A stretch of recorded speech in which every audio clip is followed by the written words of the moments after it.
If you're like me, in the face of a drastically declining global birth rate and the growing sense of overall hopelessness around the world, you still hold on to that dream. That dream of one day meeting your life partner, becoming a father, and raising a son. Son? Oh shit.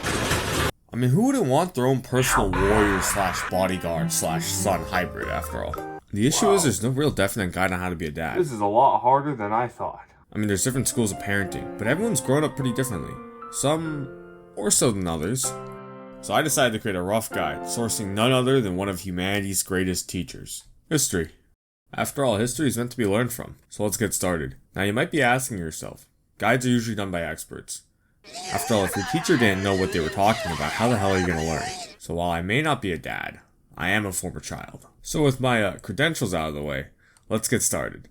Note that this video is for comedic purposes. Please, for the love of God, do not actually do anything I prescribe in this video. Thank you.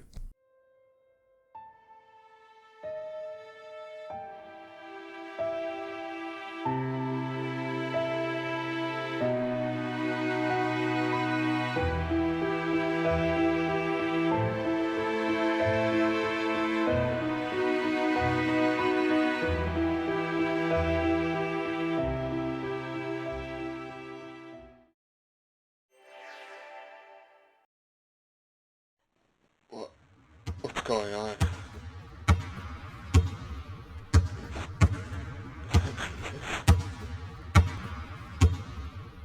Wait, no, stop!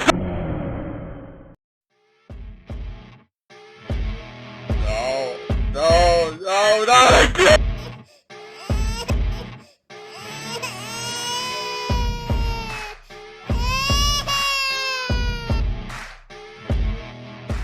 Now for the sake of the video, we're going to assume you had a boy, because I don't know how to approach the enigma that is a woman's mind. This is your son, your beautiful baby boy. Now after acquiring the baby, what do? Well, let's take a quick look at the Spartans. The iconic brutality of the ancient Spartans is well known across pop culture.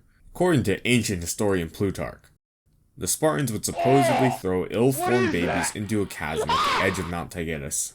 In reality, however, this was a myth. What wasn't a myth was that the Spartans practiced their fair share of infanticide. Now, while there weren't babies being tossed into the fucking void, those deemed unfit for future military service would be left to die from either exposure or rescued by nearby people. So after checking for any bumps or bruises, you've concluded that your baby is Spartan certified. Now here comes the next major decision as a new dad. You gotta decide on your son's name. Now his name is what you and the rest of the world are going to regard him as. Now it's important that the boy has something strong, something powerful, something people are going to remember him by. Let's take some inspiration from some famous historical figures.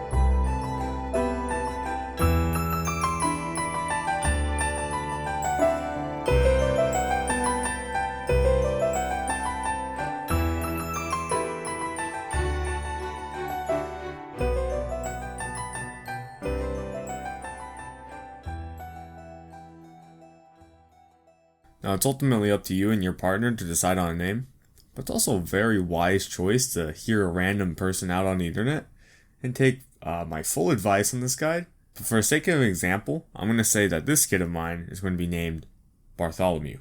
Now it's important to bathe your newborn. According to the World Health Organization, they recommend at least 24 hours before bathing. But here's the thing, we're not ordinary people. I mean, if you're using this guide, that should be proof enough. So instead of bathing your child in water like normal people do, you could be like the Spartans and bathe them in wine.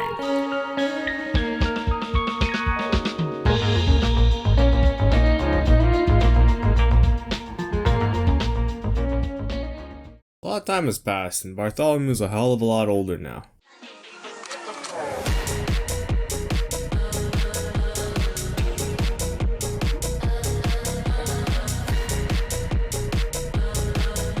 No, not that old. but old enough to where he should be moving on from breast milk. So with the dietary changes comes decision making. What can we feed him now? Well, if he was an ordinary child, a natural choice would be either cow milk or baby formula. But this is no ordinary child. Now you might have heard of how unhygienic the Middle Ages were. Well, yes, the lack of vaccinations along with various other factors such as improper waste disposal and lack of proper infrastructure were responsible for several outbreaks. The people at the time were not as filthy as we perceive them to be. For example, you might have heard how beer was a more popular choice over water back then, due to just how dirty the water could be. Yet I'm here to tell you that this was a myth. In reality, there was plenty of fresh water to be found. After all, one of the bases of founding a place to live is fresh water. But it's important, however, to keep in mind that beer compared to water was far more nutrient dense. And in a time where food could be scarce, having a calorically dense and hydrating drink like beer could be very useful. Now, by the time I found this out, it was a little too late for Bartholomew.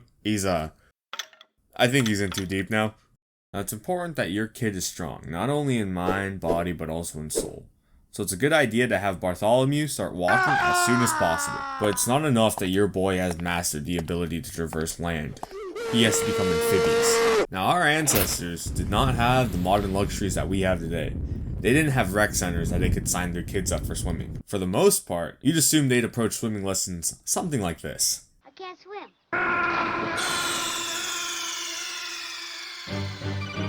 The funny thing is, you're kind of half right. The half right being that there's still people, to this day, being taught to swim like this. Us human beings aren't amphibious. Swimming is a skill, and like any skill, you can learn it and practice it and get better at it. Archaeological evidence has shown swimming being practiced as early as 2500 BCE, with some of the earliest evidence showing Assyrian soldiers in the 9th century floating aboard inflated animal bladders to cross a stream. This is just damn perfect. Bartholomew is going to disregard the existence of the modern pool noodle and instead use this inflated animal bladder that I acquired. From where did I get this fresh animal bladder from, and from what animal? That doesn't really matter. You know what matters is that Bartholomew gets the So now that your boy has learned how to travel on land and sea, it's time for him to fly. Man, bird, fish, I don't care. He's qualified for all three. Now here's the thing, you might be wondering, did I just say fly? You'd be right. I did just say fly. Because not only can your kid learn how to walk and swim, but he can fly. Now how? Well, hear me out here. Now let me put you on to something called a man-lifting kite. As the name implies, these were kites that could lift people off the ground and not have them immediately fall to their death. These things date back all the way to ancient China, where the kites saw both civil and military uses. I mean, a form of punishment that used one of these things was to strap a dude to a bamboo kite and then have them jump off a cliff. Yeah, that's definitely one way to approach R&D. So with enough time passing by, these man-lifting kites developed more and more. Eventually, in the 1820s, a British inventor by the name of George Pocock developed the first man-lifting kites, with his own kids serving as guinea pigs. Now, man-flying kites deserve their own video. They're an amazing topic, but all you need to know is that they worked. And that means that your kid can fly. What's happening? There you go, boy. There he goes. My beautiful boy. Oh shit, he can talk. Now, at some point, like in this instance, your kid might actually start to talk. Whether it be out of fear or whatnot, it's gonna happen. Now, me personally, it took me about 3 years to learn how to mutter cohesive words. That guy's just alpha as fuck already. Why is talking so fucking hard? So despite what you find online, the amount of time it can take can really vary. And I'm not saying there's anything wrong with being more, monolingual, but the world we live in is continuing to become more and more globalized. So it's a good idea to make sure that your kid is cultured. Not only to fend off ignorance, but being multilingual can prove to be quite useful. It's a good idea to expose your kid pretty early on to all sorts of languages. The boy should be familiar with Neanderthal grunts, to ancient Latin, to the Irish. So what your son's first words are going to be, I'm not too sure, but... He speaks!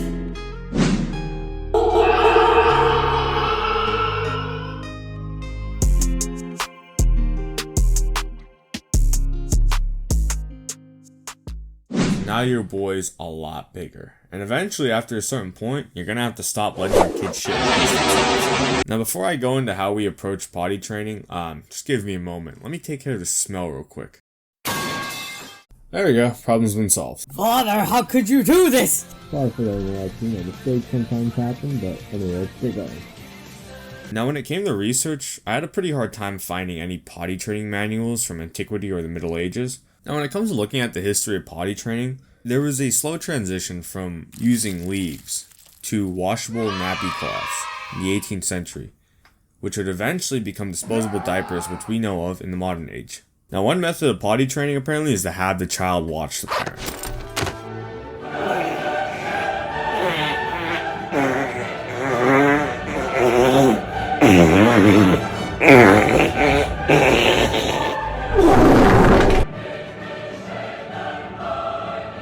That's what we in the business call mirror neurons. Specialized neurons that are triggered when an individual executes a motor act while simultaneously watching another person commit the same motor act. So now that you pretty much have a Swiss Army knife of a child, they can speak various languages, use the bathroom on their own, and traverse any environment known to man, I think it's about time to enroll them into school.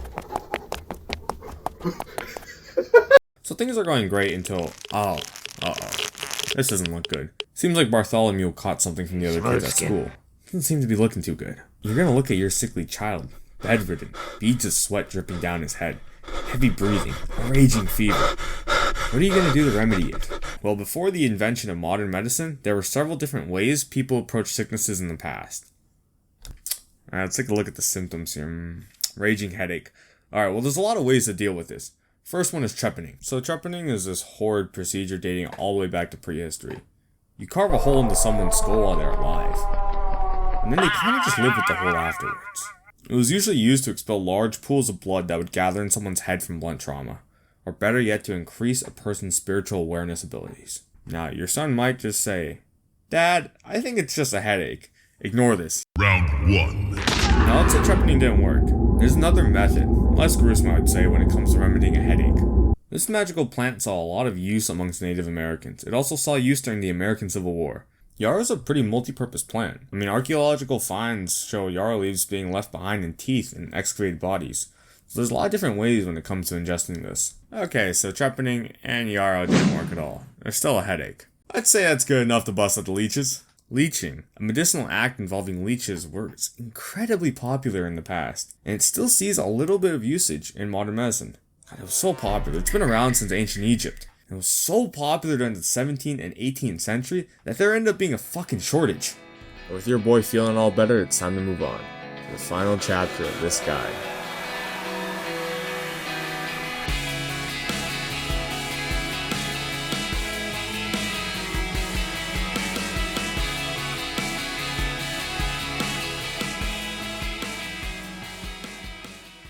Man, Bartholomew has grown up quite a bit, hasn't he? He's entering his teenage years, which means one thing: high school. And what does high school unfortunately bring with it? Bullies. You might be asking yourself, if you've been following this guide religiously, your child should essentially be a Navy SEAL in the body of a 13-year-old. You're gonna be asking yourself, why would anyone bully him? Well, if they do, let me give you an idea on how to deal with that. So when it comes to dealing with bullies, let's get a general idea from some quotes. General Aegis of Sparta. Spartans do not ask how numerous their opponents are. They ask, where are they? Leonidas' response to Persian arrows. Won't it be nice to fight in the shade? And unfortunately, unlike your own beautiful child, some parents lack the discipline to teach their children the proper way. Fucking disgusting, ass-smelling, blah. Yet with that in mind, I want to tell you this one final quote. It's very important. The only thing that we've learned from history is that people don't learn from history. Despite how this guide might have come off, I don't want you to teach your kid violence. Violence only perpetrates violence. You have the power and the responsibility to break the cycle and teach your son the right way. Your kid's going to go through some very transformative years in his life, and it's very important that you help sharpen the tools that he'll carry with him into adulthood.